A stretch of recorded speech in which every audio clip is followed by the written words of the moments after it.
Apple Card is the credit card created by Apple. You earn 3% daily cash back up front when you use it to buy a new iPhone 15, AirPods, or any products at Apple. And you can automatically grow your daily cash at 4.15% annual percentage yield when you open a high-yield savings account. Apply for Apple Card in the Wallet app on iPhone. Apple Card subject to credit approval. Savings is available to Apple Card owners subject to eligibility. Savings accounts by Goldman Sachs Bank USA, member FDIC. Terms apply. The holidays start here at Kroger with a variety of options to celebrate traditions old and new. You could do a classic herb-roasted turkey or spice it up and make turkey tacos. Serve up a go-to shrimp cocktail or use Simple Truth wild-caught shrimp for your first Cajun risotto. Make creamy mac and cheese or a spinach artichoke fondue from our selection of Murray's cheese. No matter how you shop, Kroger has all the freshest ingredients to embrace all your holiday traditions. Kroger, fresh for everyone. Thanks for choosing this free Anfield Index podcast. If you'd prefer to listen to this or any of our other shows without adverts, then now's the time to check out Anfield Index Pro. With AI Pro, you can supercharge your entire listening experience. You'll not only get all of our podcasts without the ads, but you'll have them far faster with our quick publish feature available exclusively for subscribers. AI Pro also puts you in the heart of our sound studio, with an option to listen to many of our shows live and interact with the podcasters in real time as the shows are recording. Upgrading couldn't be easier. AI Pro is available on all popular podcast platforms, and we have our own apps for Apple and Android. Just head on over to AnfieldIndexPro.com and get started today. Hello, everybody, and welcome to the latest Anfield Index Under Pressure podcast. My name's Dan Kennett, and with me to discuss two more wins. 2 wins in the Premier League, 9 points out of 9 in the last 7 days, and a big 7 days in the league season. We're rotating as much as Liverpool because back for his second appearance after a short sabbatical, it's Mr. Daniel Rhodes. Yeah, big week. Top of the league. Big week. One of the worst performances of the year against Palace. Well, and was it much better against Sheffield United? We shall discuss. We shall. And he's here. We've one half of the sports science duo. He's here. He's broadcasting live from his ivory tower. It's Dr. Phil Barter. How are we doing, boys? We good? We good? Yeah, I'm good, mate. We're doing better than Si, so we're all fingers crossed for Si. He's not. He's a bit poorly at the moment. And just like all the best, mate. If you're listening to this, I hope we can actually cheer you up and give you something to aid your recovery with. It feels like the last person in the world I would think would get ill. Yeah, 100%. Yeah, pussy. Doesn't drink, runs every morning, understands all the sports science. And apparently Hamza might actually be doing something for the time tonight, which is just outrageous. I mean, he's got his priorities wrong, hasn't he? Yeah, it's outrageous. Yeah. Right, but anyway, we have a three-man pod good to go. And we're going to start with the bad news, Barts, and that's Joel Matip, man. What a hammer blow that is. I know, right? It's, fair play to Si, pretty much identified it very early on, didn't he? Said, tweeting live from Stockholm, so he was messaging us live from Stockholm when he was away. When he was away, saying that's an ACL. And then I saw it back and I was like, yeah, I exactly see what he says. So, yeah. So do you want to say why after a couple of replays, Si could just simply say that's an ACL? What was it, Barts, that you medics look for and your sports scientists look for that you makes you think ACL? It's the mechanism. So it's all about the plantation of the foot. It's rotation or not. It's load. It's how the knee responds to what the foot is doing and whether the foot moves and that. And you get certain patterns of a movement that you know. There has to be a rotation, a lateral rotation, doesn't there? Planted rotation under force, generally speaking. So if those occur, then I'd be surprised if there wasn't an injury, put it that way. You know, when Virgil got his foot was planted, force came in their kneecap. Originally, I think me and Si were saying it might have been a PCL, but actually it ended up being the ACL. Same sort of thing. His foot was planted, and then there was a force applied, which bent or moved, rotated the. But this was with Matip. It was his own force, wasn't it? He was, yeah. Because he was he was kind of stumbling, yeah. Stumbling, right? Yeah. So it's really unfortunate, and I think Klopp even used the word rupture, which is really bad. That's not a complete rupture. That that's a complete. That needs a rebuild. So that could even be, never mind his Liverpool career. That could be his whole career. That could potentially be career ending. Well, they can repair them. It's not like it's not unrepairable. But his age and the rest of it. Yeah, I wouldn't want to go as far as saying it's the end of his career because he probably can still play. It's got to be a risk though if it's as you say, yeah. For sure. But I mean, that's where I think Klopp's come out and said they're not going to offer him a new contract, but they're going to make sure he gets the rehab at Liverpool, which is good at the club because theoretically his contract will end in the middle of the rehab period. Mm. So, thankfully we're not being that harsh and saying, right, yeah. And let's be honest, he is Rhodesy. He is a Liverpool legend. He's a bona fide Liverpool legend, isn't he, Rhodesy? Yeah, it's utterly depressing. He's one of the most underrated players we've had under Klopp, and I just fucking feel for him. Listen, I was reading a James Milner article today, and he also said that Matip's one of the funniest people in the dressing room as well. And coming from James Milner, but yeah, God, it just seemed quite innocuous, Phil, didn't it? Yeah, but that's often the way. It's not. People get confused about an ACL's got to be with this flying challenge and the rest of it. Yeah, it can't just be. It can't just be an innocuous thing like that. It just has to be that. If it's that exact mechanism, it happens. You know what I mean? It's unfortunate, but that's how our bodies are made. We can do wonderful things. Got his form back. Yeah, was playing regularly. Was part of the rotation. Was arguably playing better than Konate. I don't think it's arguable at all. I think it's emphatically better. Yeah, he's just been a key player this year again. What did Si put out as a stats? Was it 2 points? Some another points. 2.3 points per game and 0.8 goals conceded over 130 games. Yeah, I mean that's phenomenal. Right? It's the best prem. Yeah, what would be a better centre back? What did he say? Did he suggest Terry? No, he said they were the best. They said those two were the best over that many games. Yeah, no one else had done it. Yeah, which has upset loads of United and Chelsea fans. For sure, because which is always good. Yeah, of course. Yeah, Vidic Ferdinand and Terry and Carvalho would be the two. Maybe an Arsenal one. Well, Adams and Campbell. Yeah, we haven't got the stats for them, but I mean, to be honest though, but the real acid test is that there's people older than us guys. I mean, believe it or not, there are people, Liverpool fans older than us, who talk about it, and they say that that's the real acid test when they say no, they are better than Lawrenson and Hansen, and it's not universal, but there are people who say no, they are better. The team was better. It was playing to a higher level. There's no back pass rule, Yeah, I think also the system we played in, Terry and Carvalho, probably, let's be honest, between the Essien and they're amazing, weren't they? Yeah. But they said that they didn't play a high line, did they? No. That Chelsea side was Makelele and Essien and Ballack. That's what I'm saying. In that midfield in front, I'm not saying they didn't have anything to do, but it was a different tie, should we say. Whereas Van Dijk and Matip, for most of their time together, were asked to play a really high line, one of the highest in Premier League. Yeah, and they had one DM in front and 2 8s through shuffle. But you know what I mean? I know it was a superb system, but it was a different demands on them, and they were superb. And they had to play up high in terms of attacking, linking in and playing attacking play. Whereas again, Terry and Carvalho might not have had that same impetus to do that on the attacking side of the game. So I generally think they're the best Premier League pairing we've had, or the league has had.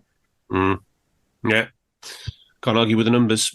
No. But let's talk about the sports sciencey aspect to this, the impact for this.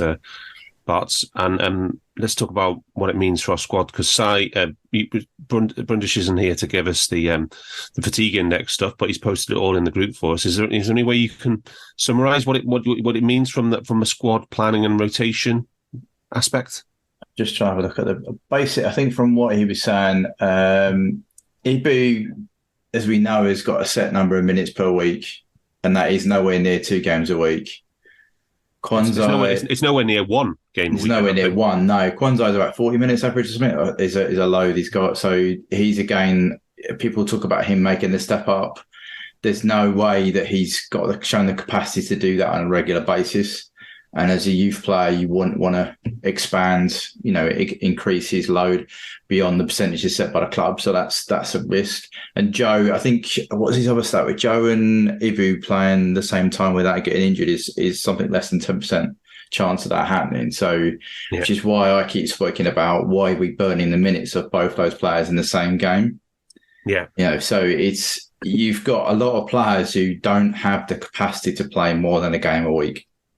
Yeah, so basically, it's almost like between Gomez and Konate, you've effectively got one centre back there. You've got one centre back with VVD who's now got to play every game.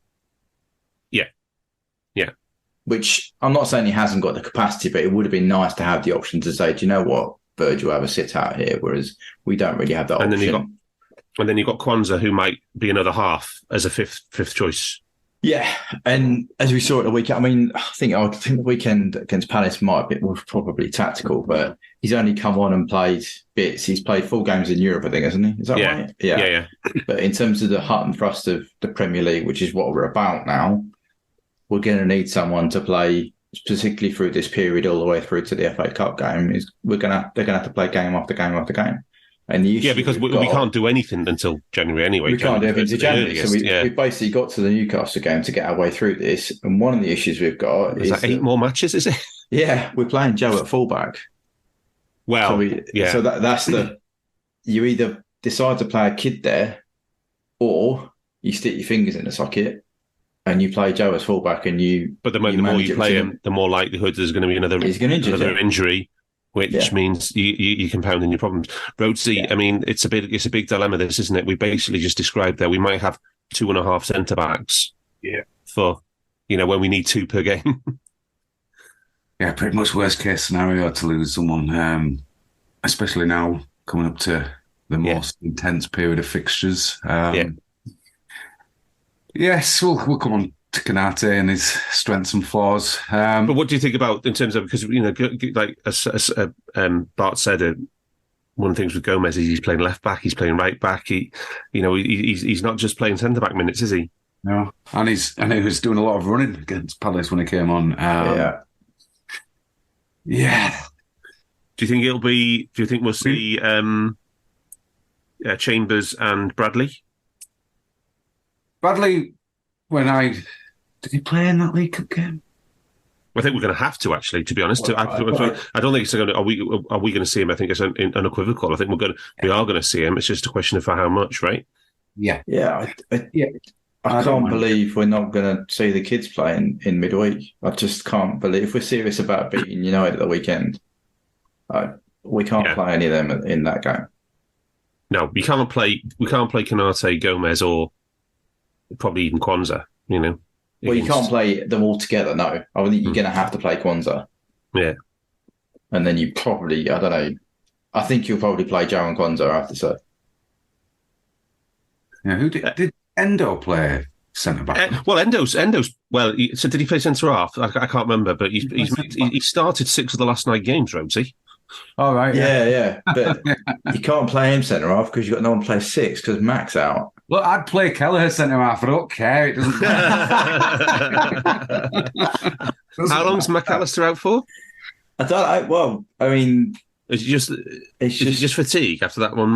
He got kicked, didn't he? He got the foul that wasn't a foul in Sheffield United. But it's a shame we haven't got sound to get any injury updates then. Yeah, exactly. Yeah. I mean, Rosie, I guess the concern is that we celebrated what a great week it's been in the context of our season campaign and stuff. But we've got after the Union dead rubber, we've got Man United, West Ham, and Arsenal in the space of 6 days. And Arsenal, we're facing Arsenal in a massive, monumental 6-pointer, and Arsenal have got a free midweek. Yeah. Don't care about West Ham. I'll take size mantle on that one. So you'd play the Union team against West Ham? Honestly, I would. I agree with you, though. To be honest, there's lots of people who are going to be absolutely swearing. It's the league title on the line. I'm just going to say that's me and Darth in Discord all weekend been saying the same thing. We just had the best set of results, not only that we've got, so getting maximum points, but also everyone else around has been dropping points. we've had possibly the worst injury we could have had, and Matip out for the season.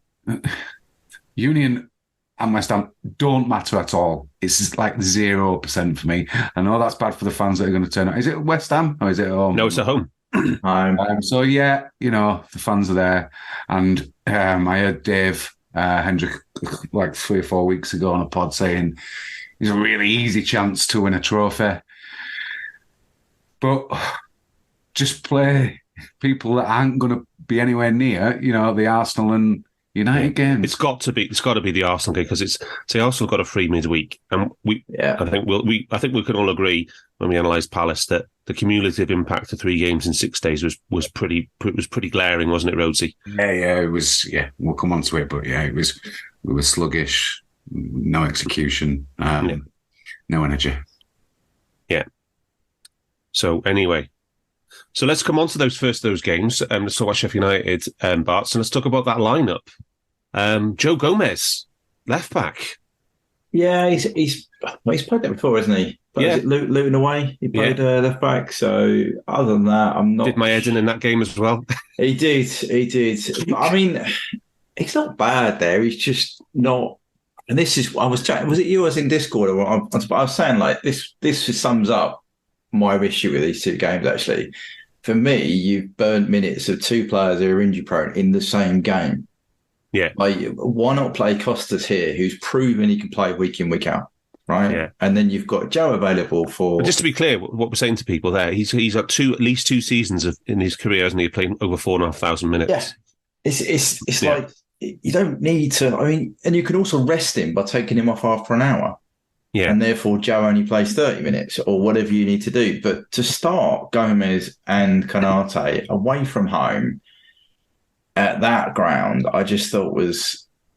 But then we know Klopp's he's got a fascination with sticking his hand in the plug socket, and I've said that again, but he just seems to like to do that. So there you go. But anyway, apart from that, fairly strong back 4. Midfield of Endo kept his place after a good performance, and you had McAllister and Dom, which was great to see them actually in the positions they were brought to play, in my opinion.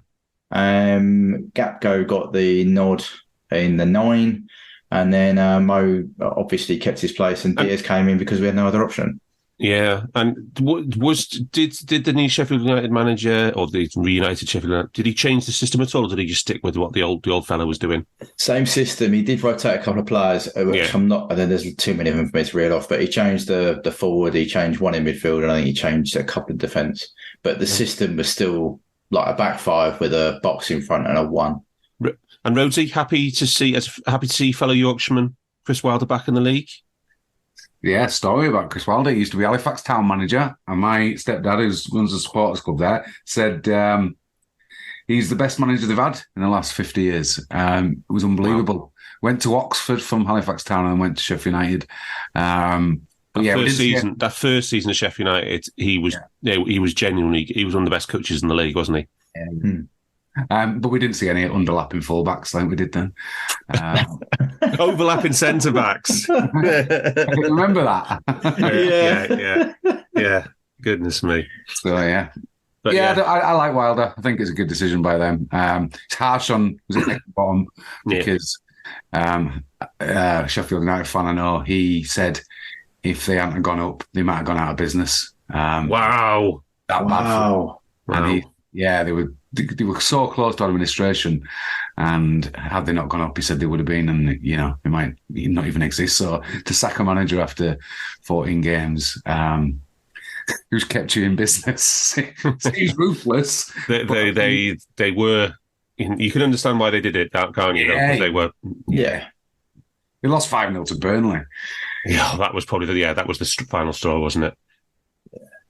Rhodesy, so stay on the line, and give us that match summary, mate. Yeah, so this was okay. It's an early-ish goal, 1.73 to 1.07. There seems to be a good chunk of Sheffield United's XG that I couldn't work out watching the highlights, but we'll come on to that. 15 shots to 6, 11 in the box to 5, 8 shots on target to 1. But yeah, 4 big chances to 3.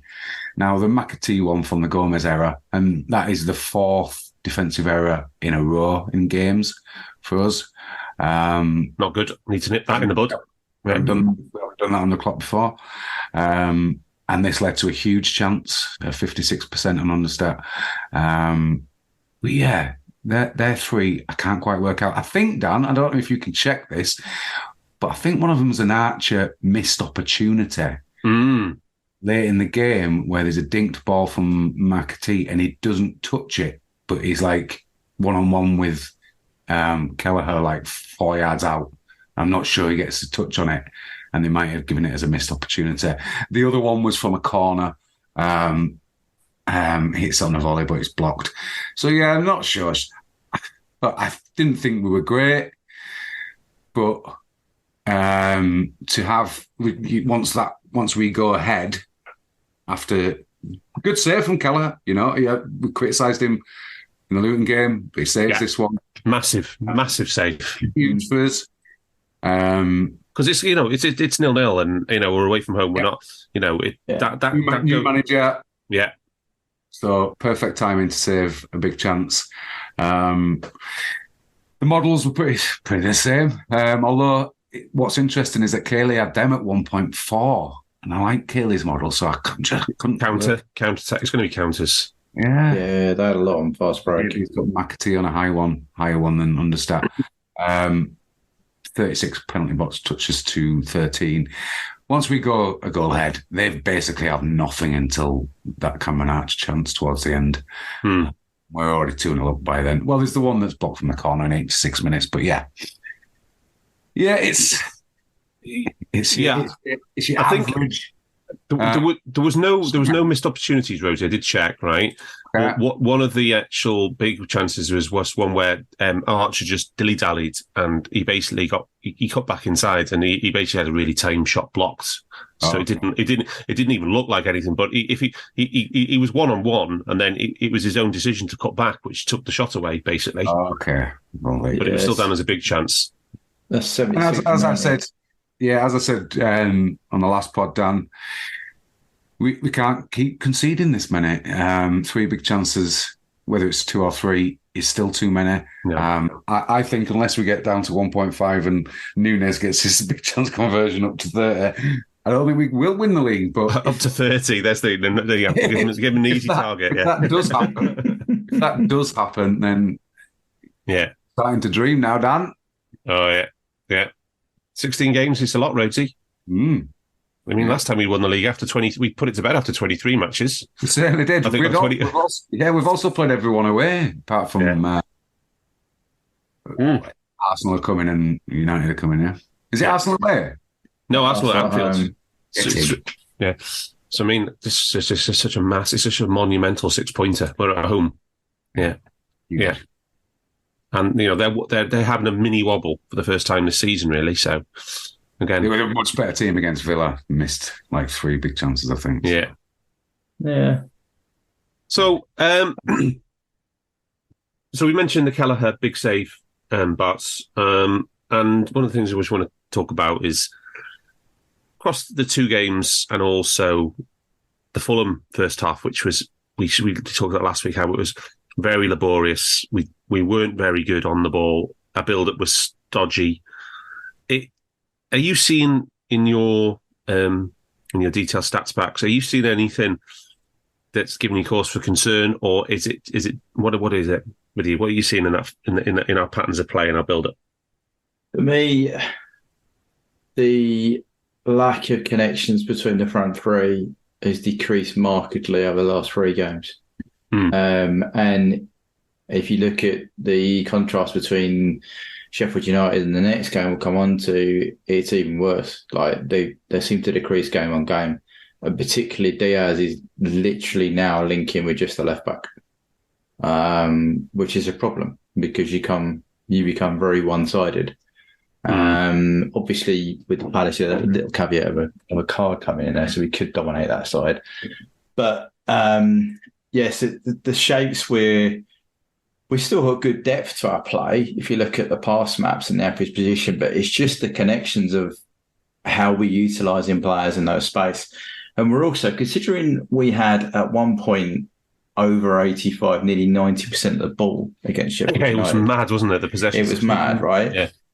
The average position for our players is still not in their half space for the zone 14, right? Which is, if you got that amount of the ball, you'd expect us to be right up in their box, really pressuring them in. And we're not. The other issue that I've got, which we've touched on a lot of time, which is we seem to be getting narrower and narrower.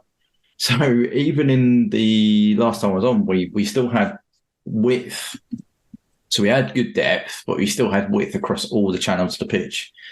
Sheffield United, we're in the middle three channels. So we're in the width of the 18-yard box.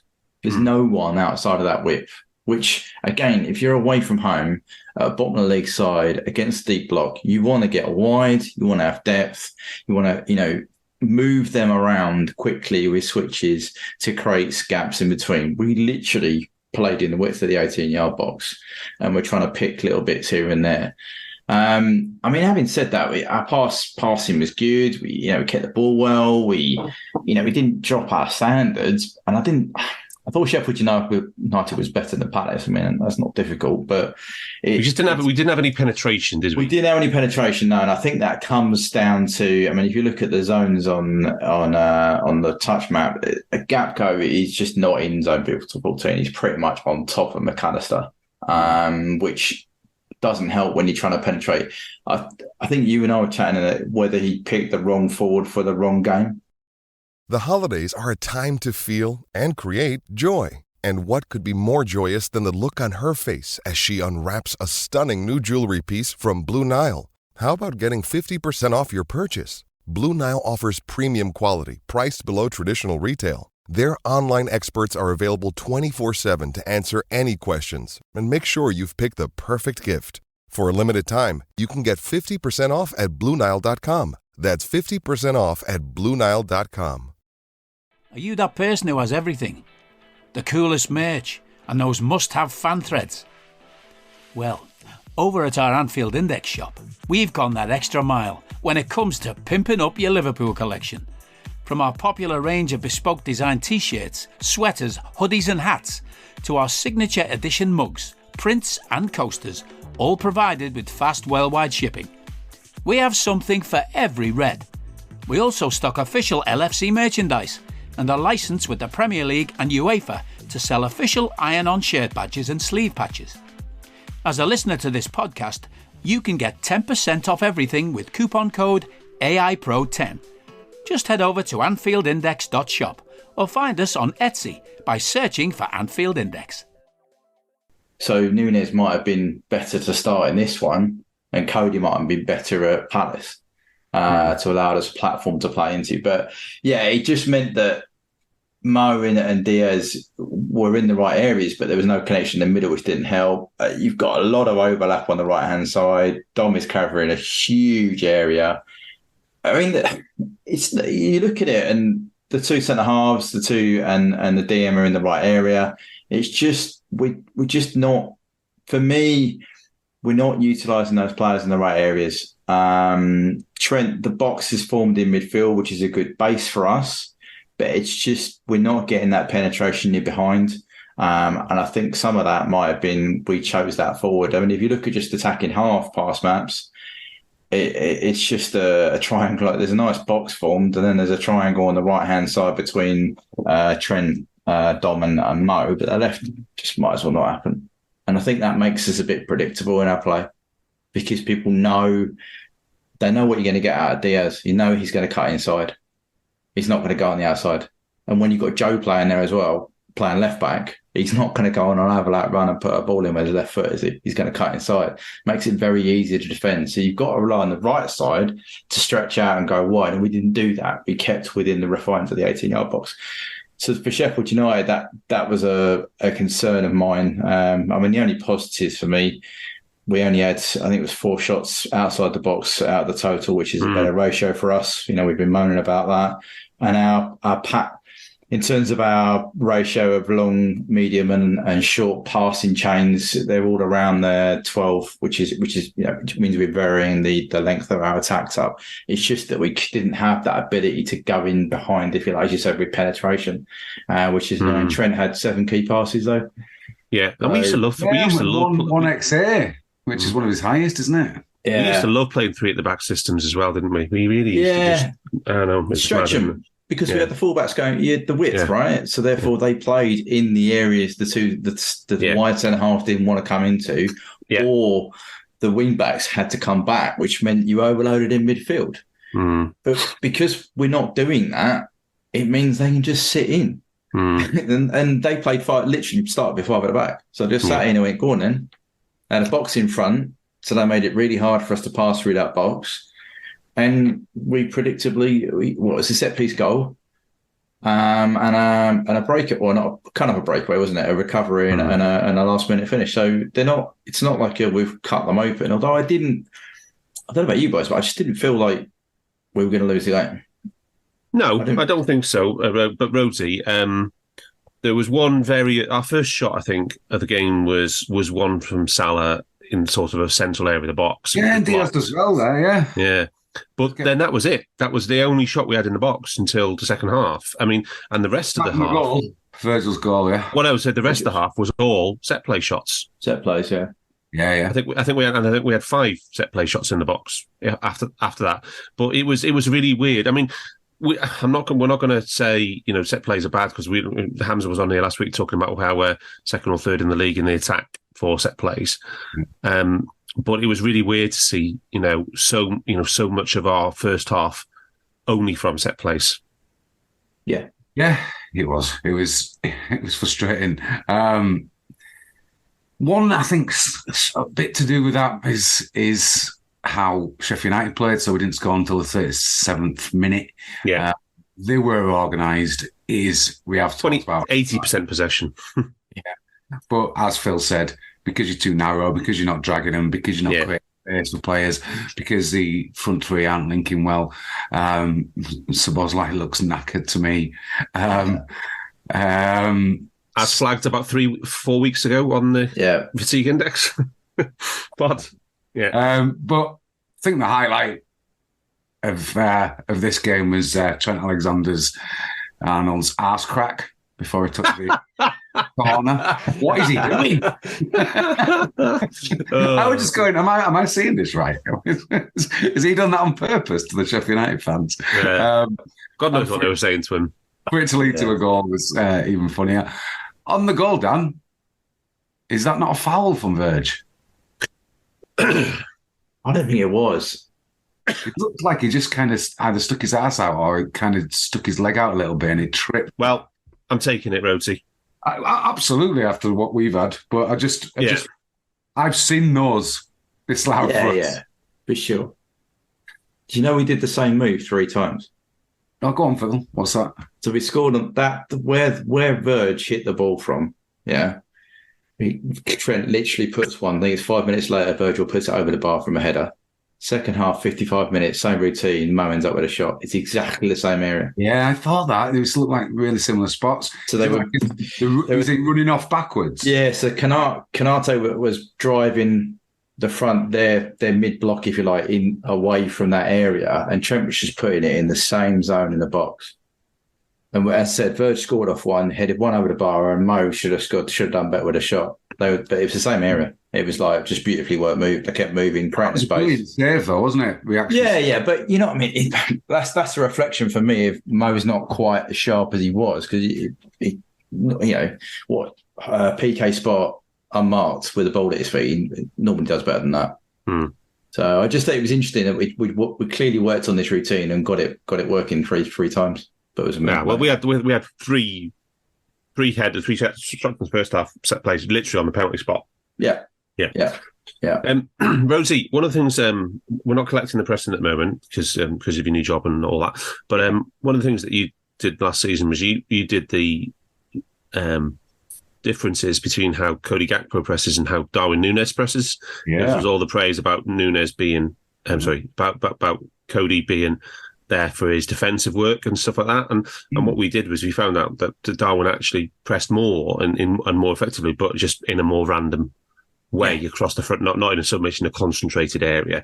And I think it was fair to say we had an interesting discussion about just how Gakpo plays the centre forward role versus how Nunez plays and how the team plays around him. And this was a really good illustration, wasn't it? This match. Yes. Didn't have much pressing to do though in this one. Yeah, but I mean, it was just like, well, we know what Cody's going to do, but he wasn't involved. He does it in sync, and I thought Nunez had improved that. Did Nunez play against Fulham? He did, didn't he?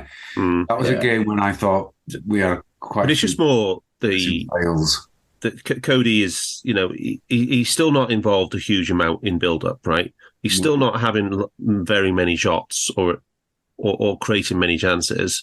Yeah. And, he's certainly not having any big chances or very many. And he had 0.03 expected goals plus expected assists in this game. It's just a complete change, isn't it, to Nunez? Well, I think Phil's right in that. I think Klopp got the forwards wrong for each game. But yeah, in terms of defensive work and pressing, he's much more intelligent, much more switched on to how the team dynamic works. But, you don't really need that when you've got 80% possession. He's a ghost, man. Did you say he's a ghost? Because he's not great on the ball, though. 12 touches in the first half. Yeah. 12 touches, yeah. He had one player make more than 5 connections with him, Joe Gomez. Like nobody else made more than 5 passes to him. He's if you look at the pass maps, which are now coloured by how valuable they are on the pitch, he's white in every single phase. It's just like he's literally. I think he's actually whiter than Kelleher. That shows you how uninvolved he is in our attacking play. There's 2 things on Gakpo. Is one, I thought he was really good when he came on against Fulham. He was good again when he came on against Palace, but compared to Firmino, his involvement levels, it's night and day on the ball in our build-up and ability to try and break down the team. And that just has to improve. He's got, he's the number 9. He's got to want either be involved in the build-up like Firmino was and set up Diaz and Salah, or he's got to be getting into the box more, into positions where he does get sometimes. He's had a few tap-ins, but he's just not doing it enough. Yeah. I wonder what his touches were in this. Well, he had 21 passes in 86 minutes. 21 in the box. Do we know that? What do you want touches? Touches in the box for Gakpo in this Sheffield. Oh, I've got it on 13%. 13% in the box. 4 penalty box touches. 16 in the final third. Yeah. No, that's not enough, is it? Nah, so 13% of his touches were in the penalty box. Yeah. So. But he didn't have any shots. So one shot, I think, wasn't it? I don't know why it's not gone down as an XG. I'm sure he had one shot. Oh, right, maybe that was it. Sorry, maybe I thought it was. Anyway, shall we talk about another interesting statistical player in this match, Rhodesy, and that was Ibrahima Konate. Oh, yeah. In many for many reasons. Do you want to give us the full range of his incredible stats? It's one of the most, because so you're watching on social media, you're watching the game yourself, you're thinking about it, and there were criticisms for Konate in this game. So I mentioned about pointing out fires, but then you looked at his numbers, and I heard a lot of people say this after the game when they saw them. It was like, that's not quite how I saw his performance. But anyway, 14 out of 14 aerial duels, which is perfect against a Grok team. Certainly is, mate. Certainly is. Exactly what you need. And Klopp said after the game, I kept saying, why aren't they testing Virgil? Because at the moment, Konate is winning everything. 4 out of 5 tackles won. Again, brilliant. Yeah. 4 interceptions, 4 recoveries, 2 clearances, 1 block. In terms of no errors, in terms of defensive performances against a team like Sheffield United, you couldn't really ask for better numbers. Now, there were occasions where some of those numbers were created by things he did wrong. Yeah. You know what I mean? He's creating his own stat profile by making a mistake. Might not be might not be a defensive error, might not be, on the ball, but it's lunging in and then recovering. Or I just put the heat map in the chat, Rosie. Look how tightly grouped his aerials are as well. Yeah. Just Amazing. Perfect. Because that's what Sheffield United's plan was. Yeah, go into that area. Yeah. Do you see his carries? No. 78% of his carries were progressive. Of his distance, 554 carries distance he made.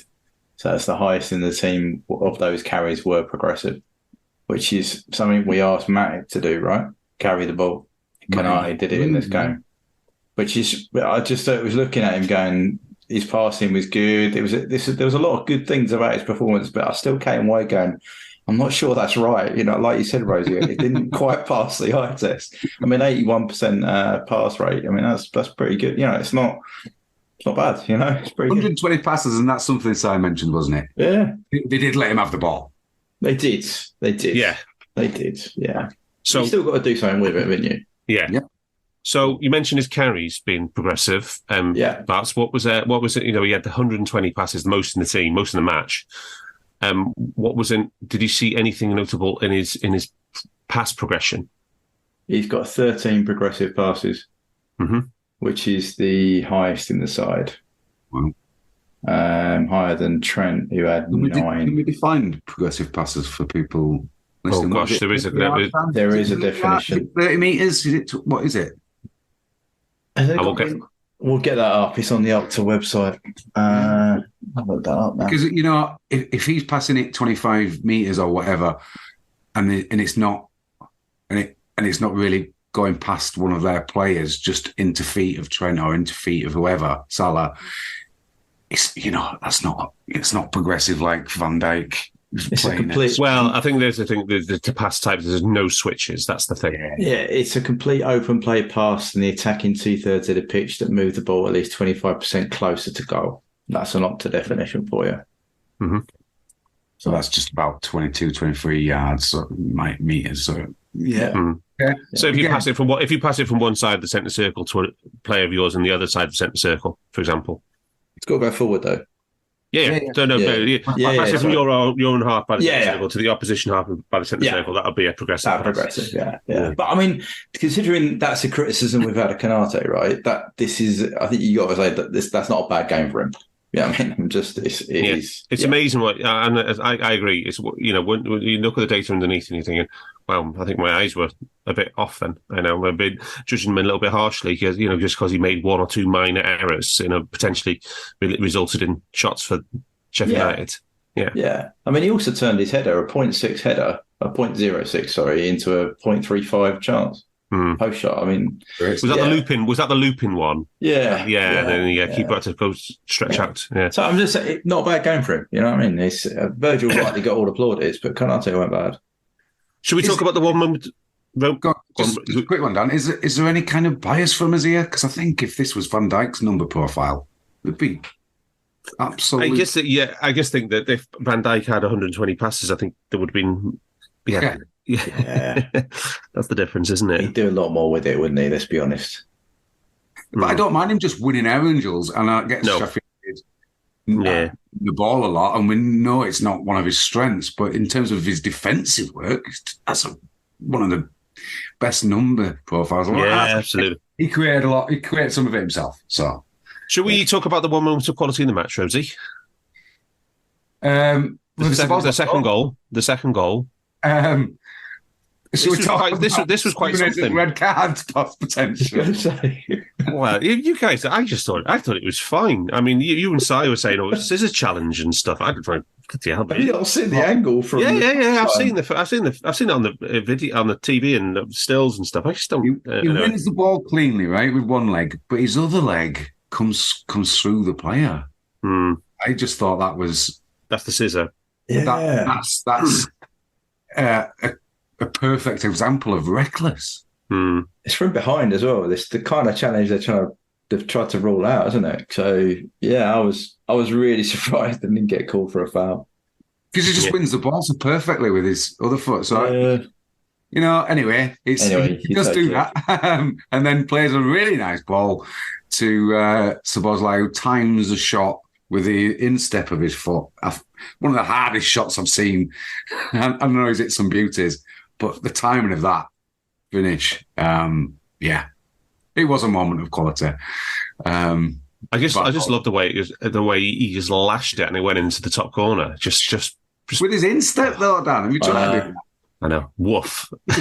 Casual, wasn't it? Casual. It was instep. It was ridiculous.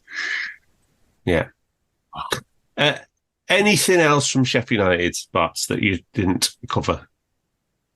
25% of our EPV was in the attacking third, which is better than Fulham. So, yeah, just to say. But, that's probably about it, really. Their highest, just for banter, was the GK had 11% of their EPV in his own little zone. So there you go.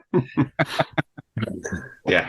And I think that my biggest takeaway was that a better forward than Cameron Archer could have actually scored a couple of goals in this game, but some of his decision making was quite bizarre, wasn't it? When he had moments, and didn't he score that goal at the weekend? The bender that was Matip. That was Matip. Gotcha. Yeah, that was very cool. On another day, Dan, Cameron Archer might have scored, and I think we might have had both goals disallowed with a different set of officials. So I am taking it. Absolutely. We seem to have a lot. We've got to ride this wave, Rhodesy, because a lot of things are going our way at the moment. A lot of little things are going our way. So absolutely, we're not going to knock that, because coming on to the Palace game, Pogmol have definitely got their eyes on other clubs other than LFC, and a particular one that might be in second place in the league, which is nice. Yeah. No, what's he called? Howard Webb, legend. Yeah, he is. He is. Arteta is definitely the enemy of the month at the moment, isn't he? He is, big time. He's hilarious as well, but yeah. This episode is brought to you by Columbia Sportswear.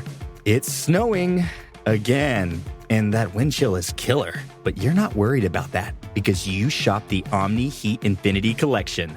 It's warmth perfected, with tiny gold dots that reflect your body heat inside and protect you from the cold outside. No snow or chilly temps can stop you now. Go out anyway. Shop the Omni Heat Infinity Collection now at Columbia.com/infinity. Hello, I'm here to annoy you. I'm here to annoy you into listening to more of me and more of others on EPL Index. We don't just have the Anfield Index stuff. We've got EPL Index as well, which covers the entirety of the Premier League. And we have 3 podcasts and a whole bunch of really good writing on EPLindex.com. The podcasts are my own two-footed podcast, which is every day at 4 p.m., Monday through Friday, covering the whole league. We have A Tad Predictable, hosted by Tadiwa. You know Tadiwa, he does Anfield Index. He presents A Tad Predictable before every Premier League match week. And then Kevin DeVries and his crew on the EPL Roundtable, they're every week after the Premier League match week. So make sure you listen to everything we're doing on EPL Index and follow us there on Twitter at EPL Index. Thank you. Bye-bye. Right. Klopp's definitely getting more genial now since his hamstring injury and suspension. Anyway, right, we are going to talk about Crystal Palace, and let's start as always, Barts, with those lineups and that rotation. Yeah, so Costa comes in for us at left back. I think we chatted about it midweek that Kwanzaa, the kid as I called him, would come in and play centre half because it pretty much was the only option, unless he really did fancy going for the risk. Endo started. It was his. What do you say? It was his sixth game in 9. Sixth game in 9. And then because Mac basically got crunched at Sheffield United, the other big call that will come on to the effectiveness was Grav played the left 8 with Dom the right 8, and then the Nunez came in for Cody. So what's that, 3 changes or so?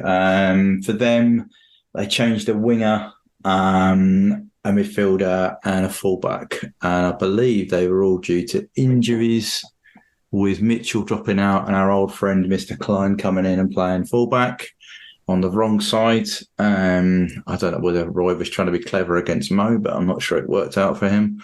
And then in midfield, they dropped out there. They normally play at 10, and they played with a flat. They played flat for against. Well, Eze's injured, and somebody else is injured for them as well. Anyway, that's somebody else quite good. But you missed the big returner. You missed the big news. Oh, and Mr. the best in the world, and he comes back somehow from injury way ahead of schedule and starts in goal, which is brilliant. So we said, unless it's incredibly minor, we can't see him back, being back for Man United. It must have just been tightness or something then, or? Yeah, it must have been a real, like a grade 1, but really, really minor. He must have just felt, again, during our most successful period, players used to say, I felt something, and then they used to stop and come off. And I think it must have literally been, he's felt a little twinge, stopped, and we obviously couldn't get him off because it was towards the end of the Man City game, wasn't it? So we'd run out of subs. But it must have been a really minor injury, and they've rehabbed him really well, otherwise they wouldn't have taken the risk. And he's back, and boy, did we need him. So just get sports science, Dan. It's the power of God. He's been praying a lot. Well, this is it. Yes, yeah. If anybody's got a hotline to God, it's Alisson Becker. Yeah, right. And rightly so, because he nearly is. Yeah, the Holy Goalie. Yeah, absolutely. But on the rotation front, right? Yeah. Come back after the international break. Curtis Jones starts against Man City at the Etihad, right? And then he hasn't started a single match since, despite us playing 5 games in 2 weeks. Why is that? I don't know. If I was on here, I was going to ask him whether he's got a knock. 35 minutes against Lask, 31 against Sheffield United, and 16 against Palace. So he's come on 3 times. Yeah, so he can't be injured. He can't. It doesn't make sense to me because, I think we all know we'd all start him. I think in midfield. I don't see why Grab's giving him that. I genuinely don't understand it. It's one of those calls. The minutes don't make sense. The performances don't make sense. So I don't get it. If he's injured, he shouldn't be in the squad because the side always says you can't be half injured. Do you know what I mean? You can't suddenly go, you've only got half an hour in you. It doesn't, to me, this decision that he's making, or the coaching team are making, I don't understand. I can't even, because they're both tall players. Sometimes like you've rightly said, you think Cody's going to play in midfield because of the height, right? Well, Grav and CJ are both tall players. Yeah, it's not like you're saying one's Elliot and one's it's like CJ. it's like he's not going to play Harvey against Brentford, so we know, which is fine.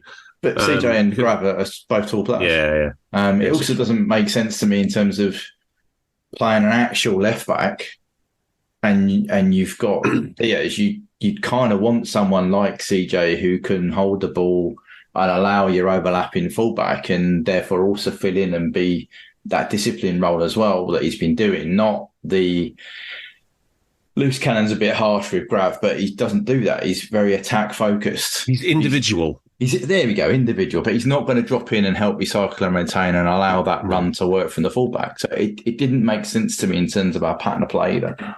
There's a good comparison that you made earlier down between Gakpo and Nunez. I think the worst of Nunez last season in pressing is a good comparison between Grav and Jones, because Jones is so good in the press and Grav has been really bad. We haven't got many numbers on him this season, but his efficiency is around 60-odd%, low 60s. And I noticed against Fulham, was it against Fulham? Did he play against Fulham? I'm sure the last game I noticed, there was a couple of occasions where there was an individual failed press that led to one of their shots or 2 of their shots. So that's, he's doing it on his own. He's not in sync with the other midfielders, and it's causing us issues. Whereas Jones is. Yeah. So, first, actually, Bose, he's still on the line. Let's talk about that match summary. Well, yeah. As you know, we do non-penalty XG, so figures are a little bit different here than what people will have seen. But 1.24 to 1.04 for Palace. That's not including the penalty, so they'd be up at 1.8. including that 14 shots to 8, 9 in the box to 6. They had more shots on target than us. Me and Phil were discussing that. 4 to 2. I think 4 times this season we've had fewer, but they've all been top 6 opposition. They had 3 big chances to 2. One of them was offside, but, Opta can't do anything about that. 22 penalty box touches to 16. No defensive errors, Dan, so that's broken that streak. Broken the streak. Cayley had it at 1.1 to 1.1. I thought a point was a fair result for both teams. But in particular, I think it was until the 47th minute in this game, we had 6 shots for 0.07 XG, which means that is the worst level of shot quality in a half. Now, we had 2 block shots in injury time in the first half, Salah and Szoboszlai, that Opta's got 11% for each of them. But yeah, that first 45 minutes was some of the worst attacking I can remember under Klopp. Would you have it as? After 45? After 45 minutes, we were at 0.07 on FootMob as I was tracking it. Yeah, on the stat I've got 0.09. Yeah, so just huffing, puffing, nothing going right. Pot shots. The Simicast one was shocking. It's just, come on. No, I don't mind Szoboszlai having one. But yeah. Did you see the average shot XG per shot in that period? Well, it'd be 0.01. Yeah, 0.02. 0.02. It was just shocking. It was just so. In the first half against Fulham, we were bad. We scored 2 world-class goals from 1% chances or 2% shots. First half against Sheffield United, we were bad. We scored a set-piece goal and threatened from set plays. Palace, we were bad, and we didn't have any long shots, and we didn't have any set plays. And we conceded a huge big chance. Oh. Yeah. Oh, what a save. Which is one of the most remarkable saves I've ever seen. Yeah. I was going to say, the first 15, though, I have to say, I actually thought we started all right. We had 3 switches in the first 5 minutes. Oh, Trent, yeah, in that win. Oh. In that win, which were pinpoint, I thought our tempo was good. I know it's only the first 15, but I genuinely thought Nunez was offside 3 times in the first 13 minutes. Oh my God, how frustrating was that? But to me, that shows you that we were attacking and trying to get him in on certain plays. It's just he mistimed the runs. But I'm just saying, but after that, I completely agree. We were awful. But it seemed that we came out, were on the right foot, were moving the ball around, stretching them around. We just didn't execute the right opportunity to score. And then they came into it and had that amazing chance, which Ali pulls off a phenomenal save. I mean, I'm not going to talk about just first half here, Barts, but you may as well do your analysis of your stats back pretty much up to the red card. So 70 minutes, I think. So, I mean, what have you got in that up to the red card period, and what are you seeing in the data? I did, as you know, on these type of games, I'll do my usual, plus I'll chuck extras in of pre-red card, post-red card, pre-pen, post-pen. And pre-red cards, it's very similar shape to what we've had before. Considering we played Nunez and not Cody, right? The front 3 are actually deeper than we were against Sheffield United. So the average position is nowhere near. It's not just Salah's mainly playing right wing, and Diaz is not in the right half space. Costas is giving us the width on the left. You have got a semi-box in the middle, but Endo is kind of a bit of an island in the middle. That's pre the red card. Post the red card, though, if you want me to go that far, it's a horrendous pass map, but we completely dominate that right side. So we put 4 players in the right half space. So we have Elliot, Mo, Gomez, Cody, all in the right half space, completely dominant. All the passes are thick. That means a lot of connections, and they're dark green, which means high percentage chance, high percentage accuracy, all out to that right side to isolate their left back, which is Klein. So we clearly targeted that area of the pitch post red card. Post penalty and pre penalty, not really much difference from the red card, to be fair. But yeah, so pre-red card, it was that kind of, we're setting, we've got good depth, but there's no penetration, which I think is fair. But post-red card, a complete change to me, and we just went and dominated that right half space, and obviously got opportunities through that because Elliott kept popping up in free spaces. Rhodesy, before we talk about the obvious, do we need to talk about Luis Diaz? Well, yeah. Not good numbers, Dan. Not good numbers at all. Good numbers at all. Not even remotely close to good Liverpool numbers now. He's averaging, after 3,000 minutes in the Premier League, 0.29 expected goals per 90 minutes. That's half of Sadio Mane. Yeah, feels like it. I don't want to be too harsh about him about the last 6 weeks. Hard to know what his mental state is like. Yeah. Doesn't seem to have the same level of intensity as he had when he first arrived, if I can put it that way. But he's got to improve soon because he's not offering very much. He had the finish that was disallowed, didn't he? Just offside. It was a lovely finish, but damn, two percentile for assists. Yeah. A lot of people are getting really worried about his take-ons. 0.1. Sai posted his take-on percentage coming down. It started at 64, and what did Sai have it 42? Is it less than that? About that now? Yeah. Yeah. I mean, that was his primary attribute, right? When he came, Sai calls him a baller. Yeah. It was just basically whoever he would just run. I remember the games against Chalobah, and he just absolutely roasted him, with the cup finals for Chelsea. Yeah. And he was man of the match, wasn't he, in the League Cup final? Yeah, it was. Yeah. He had 3 dribbles in this game. 3 dribbles, 2 successful, so. Okay. Not bad. 4.2 shot creating actions is decent. It's just nothing's coming from them. And yeah, it is a worry. I'm like I said, we don't know how we haven't got many options at the moment, though, have we? So that's the other problem. That is the other problem. So he's going to have to play all the games because Jota is not available. Jota's. What did I read about Jota? He's running again. He's running again. Yeah. Well, that's if he's back this side of Christmas, that's a massive bonus. Huge. Yeah. I think Newcastle. Just chucking and just back for any of these matches, and this Christmas period would be a bonus because I was thinking it was going to be another 2-3 months out with a hamstring.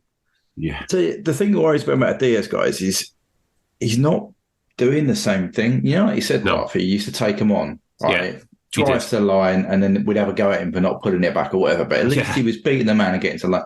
Now he's cutting his side. You've got Grab in there as well. They're just cutting his side. We haven't, particularly when we're playing Joe or a non-normal fullback, you need your left forward to go on the outside. He's not doing that. Cutting inside against 2 low blocks or 3 low blocks is totally pointless. It's pointless. You're just cutting inside to it's traffic. Where all our players are. Yeah, and to be fair, that's where the first goal comes from. 27 minutes, cuts inside, loses it, and they break. And because we're not set, so Costas has gone because he's expecting the ball to come his way. Diaz goes inside for some reason. Costas is like, brilliant, cheers, mate. And they've literally ripped down the other side, whipped the ball across, and now he's got to pull off a worldy save.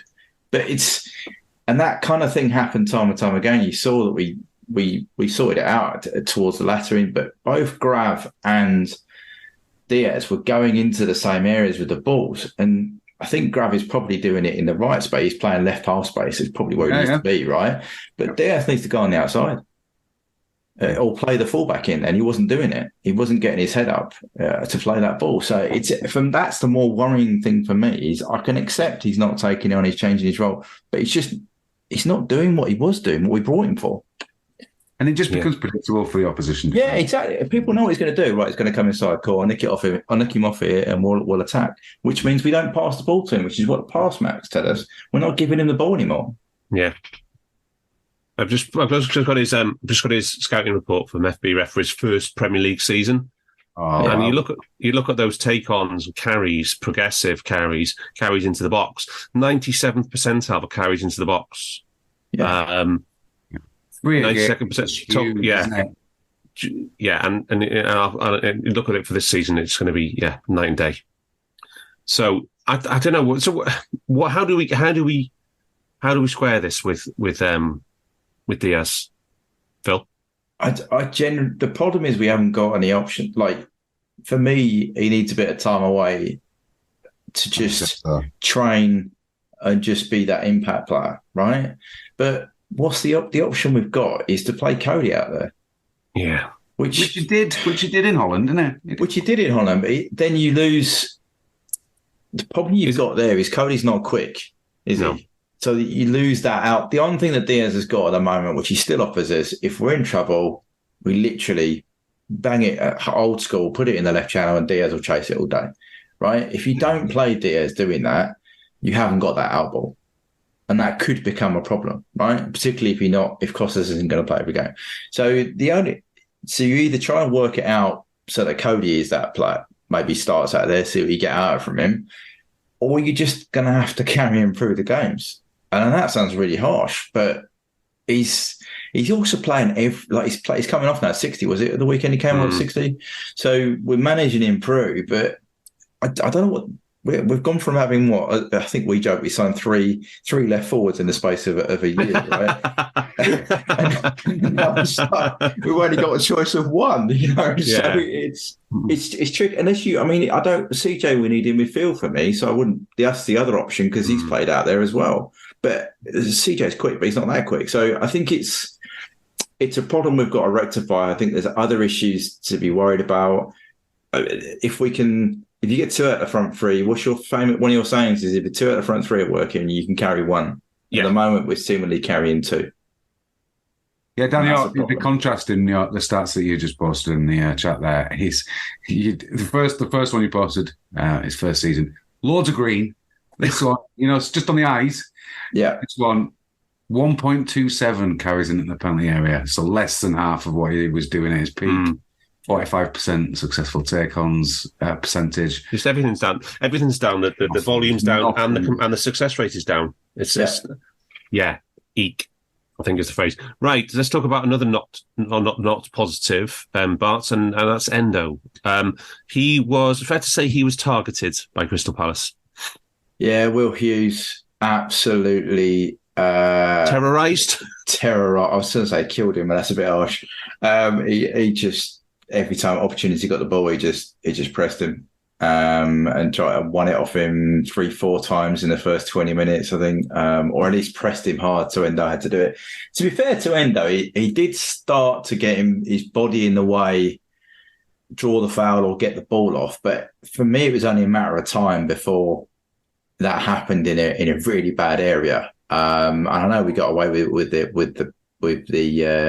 penalty, but Will Hughes was not letting him. Literally, any time Endo got the ball, Will Hughes is banging his face. Well, pressing I think the ball. what Rhodesy, the thing that depressed me is that we always used to talk about the pressing victims, and then it would be clear who all our analysts and the scouting team basically said, this is who you target. Every time he gets the ball, just go at him because he's shit.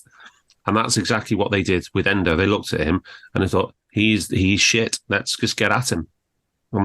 He's not comfortable in possession, not comfortable on the turn. Can't of what we've seen, one of Grav's strengths is that when you pass the ball into him, he does seem to have a good technique and physicality to be able to turn a player, get away from him, create some space. Not recently that often, but first 200 minutes this season, Endo doesn't have that. He's not turning anyone. He doesn't seem to. I think he can close down well, but once you give him the ball, he's ponderous. He's not spotting the pass, and I don't think we were lucky for their pen that was given. It was a foul. No, it was a foul. That's a prime example, isn't it, Phil? Yeah, what was going on in that half with him? Yeah. The only thing I would say is that I know I completely agree with what you've just said, Rosie, but Endo's pass success is actually pretty decent. He's, what is it, 92% for this game, and grabs his 70. It doesn't count as a pass if you're dispossessed. I think it's that. I think it's the getting the court in the ball and the being the target. That's the problem. And if they've got a game plan to target your player, you've got to come up with a counter plan, to get away from that and mitigate it. And we didn't. Yeah. But then the only slight counter to that is that we've got a player playing to his left who's got he's not fitting in defensively, right? I think if for example, if Jones had been playing, it would have been much better. It would have been much better because the shield in front would have worked, right? But they knew that Grav isn't going to bother tracking, and Will Hughes came from that side every time. So it's you've got a weaker player. Yes, we've agreed that. But look at Sheffield United game. We had Mac and Dom both working pretty hard off the ball, and Endo was able to do the job. Contrast that to Palace, we still had Dom, but we had Grav. Yeah. And Endo was exposed. Tired of ads interrupting your favorite show? Good news. Ad-free listening on Amazon Music is included with your Prime membership.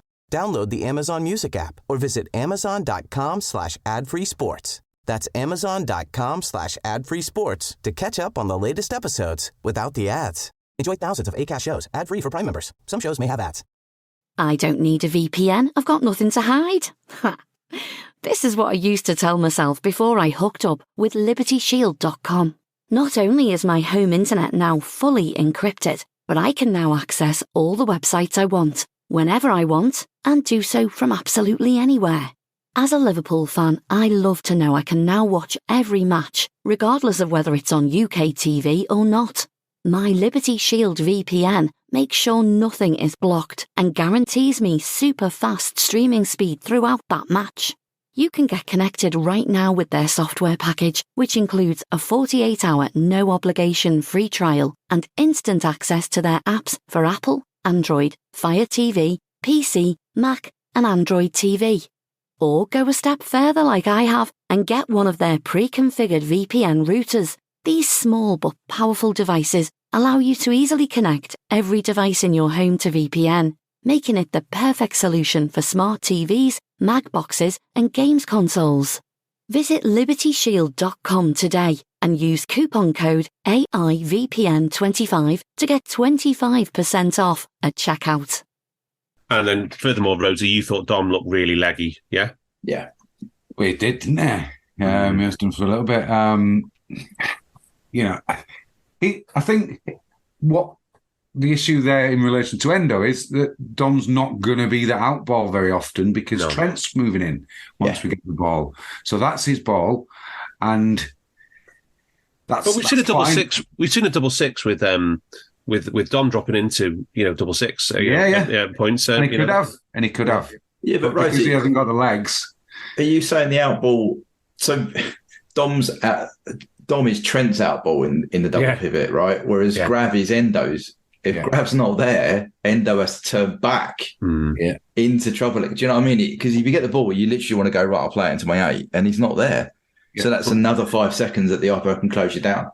I mean, people were talking about the right side not working with Trent and the inversion and all, but the left side worked even less. Oh, the left side in this game is horrendous. Just horrible performance from our left side. I mean, apart from Costas, no one passes to Diaz. No one else passes to Gravenberch apart from Costas. It's just the left side. None of our sides were good, though, were they? None of it was. No, but at least the right we had good pass completion. We were trying to. It was too deep, but we didn't give the ball away on the right hand side. The left hand side, we just coughed it up whenever. So I think Grav's putting Endo under a lot of pressure by not being an out ball, which Jones would, as you said, Dan, because he's disciplined. He gets the fact that despite the troubles, Dan, he still kept trying. He's still offering himself for the ball. Yeah, he's not going into himself and then going missing, and so we were conceding loads of big chances like we were through that area last season. He's still trying. He's just not very good. If and all the analysts are going to see that now. Yeah. So let's just summarise. Let's just finish the end of discussion because whilst he got enough of his body in the way to draw the foul for the disallowed goal, Rosie, my question to you, This is how did it take 3.5 minutes to realise that was a clear and obvious foul? One of the weirdest VAR, and we've seen a lot. It should have taken 0.3 seconds. Second view, Dan. Second view, I thought that's a clear foul. And then I don't know. Not only did it take that long, but then when the ref goes to the screen, he watches it about 10, 12 times, and I'm going, he's not. Isn't it? Is he going to give this? It's just a clear. It's a foul. Yeah. He's got his arm around him for one, and he pushes him over. Maybe Endo's a little bit off balance with his first touch, but it's just. But he still goes through the man to get the ball. He didn't get anywhere near the ball. Endo's pushed over, and then he knocks it, and then Hughes takes it on. So anyway, the VAR saves Endo a defensive error and saves Burge a pen conceded. Yeah. But we get a temporary reprieve, Rhodesy, because after half-time, we don't improve in any way. No. And we finally do concede a pen. And it's just a rookie mistake. It's a fraction of a second of a mistimed clearance, and instead of catching the ball, catches the man. It's just a clear pen. Again, why did that take 5 minutes to design? Right. And how long was play allowed to go on for? 4.5 minutes, wasn't it? Yeah. And we couldn't rewind 10 seconds against Spurs? Oh, no. I have to say, remember the VAR there. Can't do anything. Can't do games in play. But they did wait till the ball went dead, though, didn't they? Or did they? Was it? Yeah, we were just knocking it about. They were doing it. I have to say that it keeps going. I think it's cleared this. Still haven't cleared this. Still haven't cleared. Yeah. So is the moral of the story here? The next time something like this is happening, you get one of your team to say, kick it out for a throw in quick, and then take the throw. Yeah, maybe. Yeah. For me, I don't know why he doesn't need to make a challenge. Yeah, Burge is there, literally just stand. Doesn't need to kick the bloke. It's such a fraction of a second miss. I know, but he doesn't even. Do you know what I mean? Why are you challenging him there? Just stand. I thought he played well. So I thought he played well up to that point. So and then he was Okay, so just a quick question, Dan, on the pen. It's gone from 0.79 XG to 0.97. I thought he just knocked it to the other side of Alisson. I don't know how the post shot works with pens. I really don't. It's one of the strangest stats of the season. Okay. Yeah, is that because it moves out of the way? Yeah, I think post shot should be removed from pens myself. But anyway, who's that guy? The penalty kick guy. Oh, he's retired now. Penalty kicks that. Yeah. He came back out of retirement when we did the the cup finals. Cup doubles. What a legend. Yeah, he was. Right. So the double sub, Cody and Konate on, Grav and Kwanzaa off. That happened before the pen was taken, or immediately after the pen was taken. We were trying to do it before the pen. Yeah. So it wasn't to do with the pen, but obviously they had to wait, and then it came. It's all in the same minute. It's all 57 minutes. Can I ask a question? Right? Why are we substituting Kwanzaa after 57 minutes? Barts? Is this tactical, or is this some kind of load thing? I don't. Are we really that bothered that he can't play a full match? Or the thing is, he's got to play midweek, right? He's got to play a full game midweek, right? So for a kid to play 90 at the weekend and 90 midweek, I think you're asking a bit too much of him. For a young player. Sorry, Rhodesy. I thought it was an aerial duels thing. I thought he won one. It was at 34% aerial duels. Yeah, I thought Klopp thought that they were targeting. I think there was a couple in the start of the second half. Well, Mateta's a big lad, isn't he? He is, yeah. So I thought Mateta was pulling onto him, and I think he thought, right, Konate's just won 14 out of 14 against Sheffield United. Exactly. So I think there's a bit of both.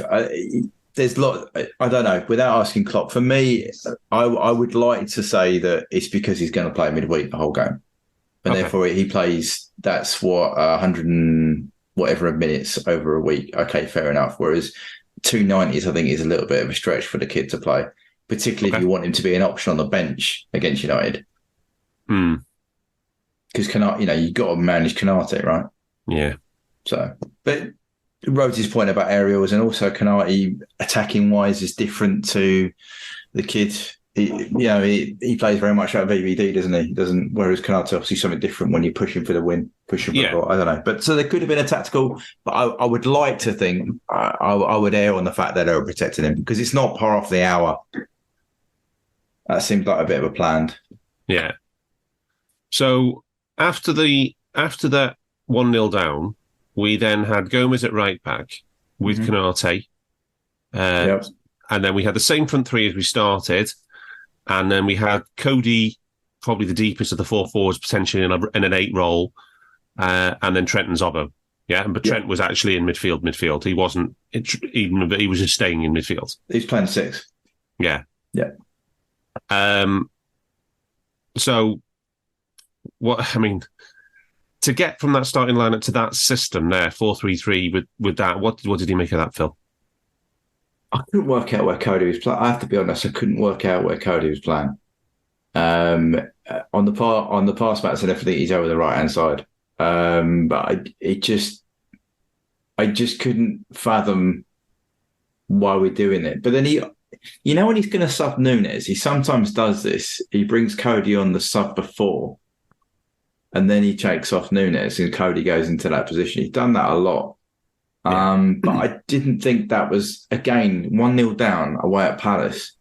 I wouldn't have thought that combination of player coming on is the move you want to make. I understand taking Grav off, yeah, but I just wouldn't have thought bringing on a forward to play an 8 because you're effectively then going 4-2-4, aren't you, effectively? But you're dominating down the right side. It didn't make a lot of sense to me, I have to say. And maybe I think we probably tried to galaxy brain ourselves out of it because we then and then we before the red card, it's still 1-0. Yeah. We bring on Jones finally. Yeah. I'm going to say 74 minutes too late. I am, yeah. Harvey was there, and then Cody goes to centre forwards with Mo. Yeah. So just before the subs down, we missed 2 big chances. We had the Van Dijk one from a header, 41% on understat. When? 69 minutes. Wow. From a corner. I can't even remember that. And then it's 15 on F-Brief. Yeah, weird, yeah. 0.15. That must be a... And then one of the Nunez ones was... And then there's a great through ball from Trent in that position.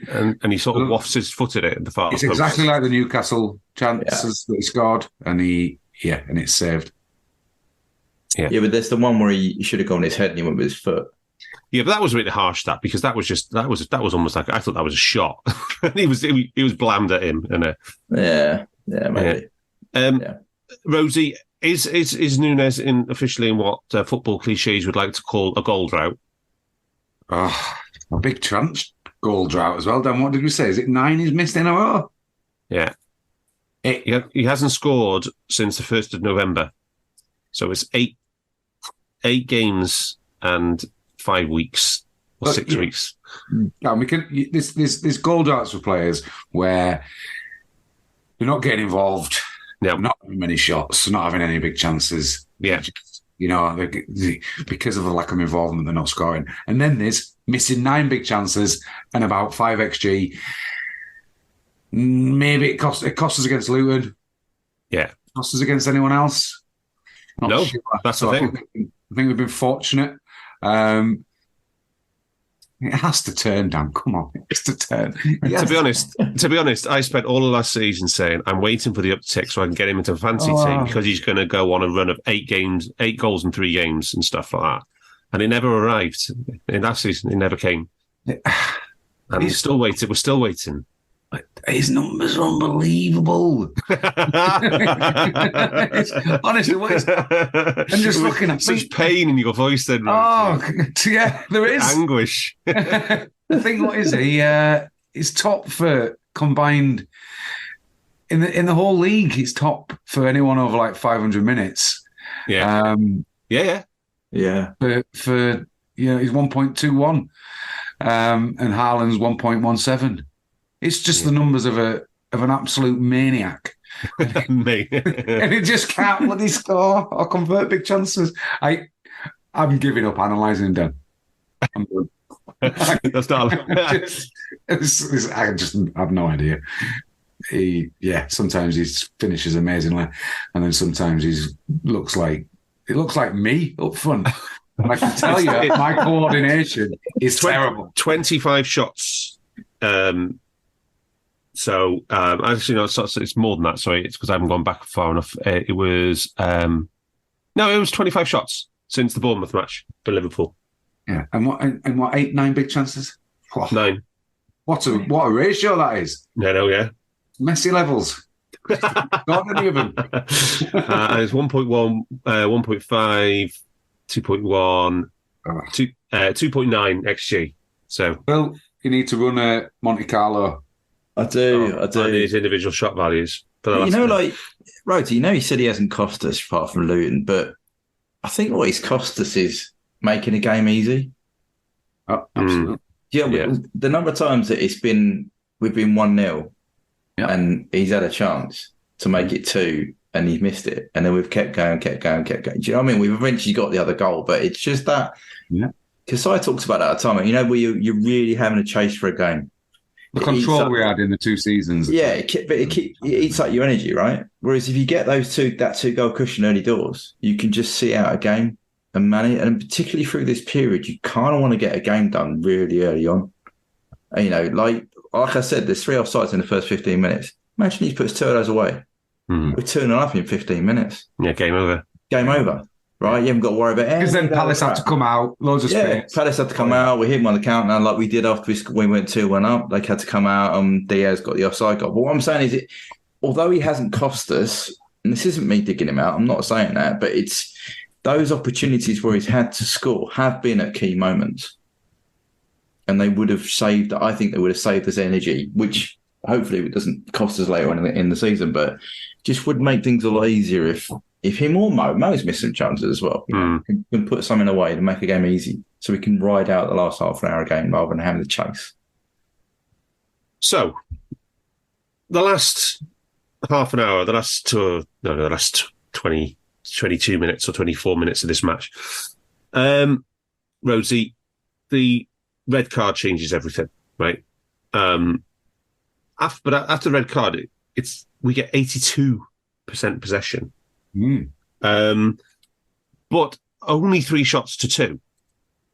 Yep. And because both Palaces were like headers from set plays in like literally the last minute of the game. Yeah. Yeah, exactly. Yeah. But even then, we need a massive deflection to get the opening goal. It's crazy.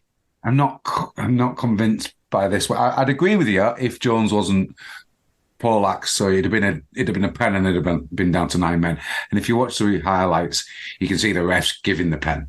Yeah, he's got his whistle in his mouth. Puts his whistle to his mouth. Yeah. So yeah, it was fortunate that the more shots gone in, but I still think we get a pen and they're down to 9, and then it might be even easier. I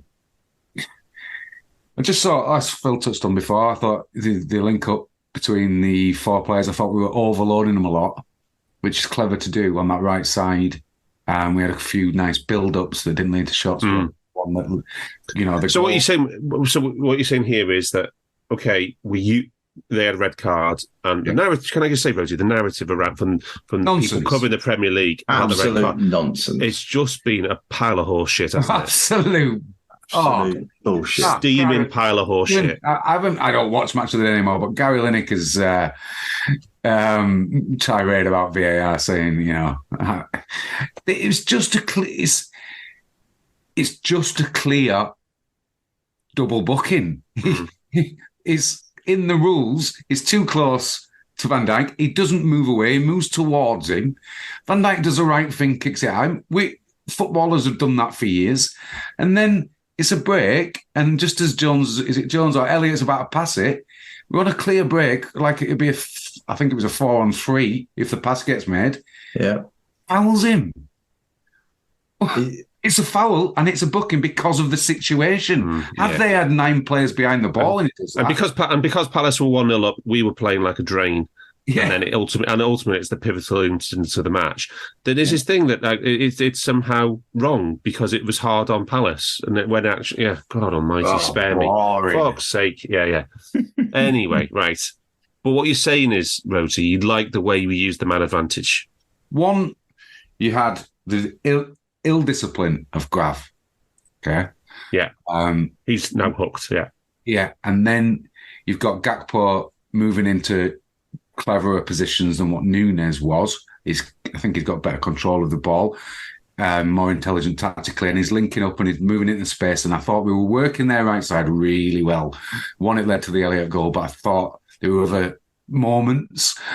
And when they're down to 10 men, what you need to do is create space for you because they've got the one man down. Yeah. So keep doing that. And when you've got, I think Elliott's quite good tactically. I'm not, we had a long discussion about him last week, and he's not a midfielder, but because of his energy in this game, and he's dropping off and he's wanting the ball, and Salah's working with him, and Gakpo's doing it, and Gomez was a revelation as well. Let's be honest, that's one of the best performances I've seen off. He got the man of the match on my TV thing, playing half a game as a right back against Palace. It was gone from 70 odd minutes of absolute functional terribleness, awful garbage, to then 25 minutes where we've got a focused tactical approach on one side of the pitch, and it worked because of the subs. Yeah. It just took too long to get there. Yeah. Yeah. But I was going to say, I'm going to ask you a question. Is there, if McAllister is not available, does Jones become a must select in the 11? What, for United? No, just generally for Liverpool. Yeah, in the game because of the role, because of the way they play the roles, the way they play midfield. Do you think he's the only one who could really do?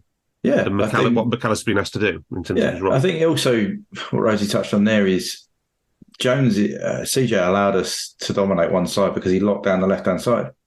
He helped make sure that any attack that they were trying to get out that side, because you would do if one team's adversely putting all their players in one half space, you're going to switch it and go at the other end. Yeah. Costas and Jones to shut that down. Yeah, and they brought Elise on as well, who's the outlet on that right hand side. So Jones made sure that we could do this. We allowed Elliott to basically had a free roll. Yeah. So they were marking Mo and Cody, and Elliott would just pop up in between the markers. Then they'd go to push him, and he was. I completely agree with Roddy. He was really intelligent on the ball. He just popped it off, got into space, and then played on the pass. It's probably the best cameo I've seen him have. Perfect because we're a man up. He had the space, as we've chatted many a time, but he is technically a pretty good player. It's just we can never work out where he fits in our normal system. Well, I put it to you that he is a 10, and he is the definition of a player who needs a free role, and he's effectively a luxury player, because if you build a system around him and you create space for him, I think he has got the tools and he has got the skill set to be a real threat, and he is quite good in tight spaces. Yeah, which Dan Klopp has never done in his career. I think he did it for Götze for a bit, didn't he?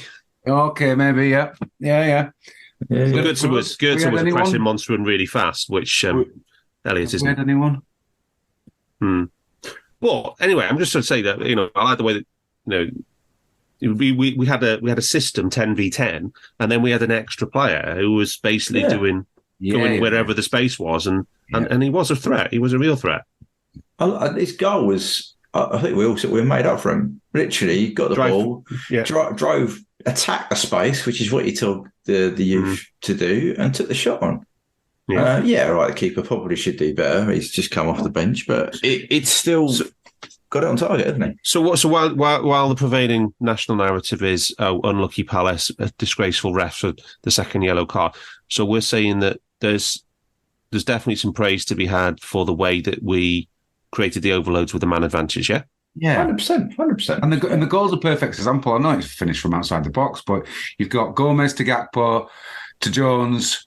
Oh, no, that's the pen. Sorry. You've got Konate to Mo, to Gomez, to Gakpo, to Gomez, to Mo, and then and that's that. You know, that's that area and those players. And four of them are subs. 3 of them are subs. There's also a chance just before, I think it's Cody puts a ball in, the keeper spills it. We have another little opportunity. It was time and time again down that right hand side. We were using that triad as Rhodesy explained, and creating opportunities. We eventually, I think this side is pretty good at eventually taking an opportunity. You know, it might take us time to get going, but what's that? We created, even the Diaz was fractional, and that had been 3-1. Yeah, lovely through ball, lovely finish. Exactly. Same Elliot in space, saw the run, played a lovely ball, and Diaz probably should have held the line, and he finished beautifully. Right.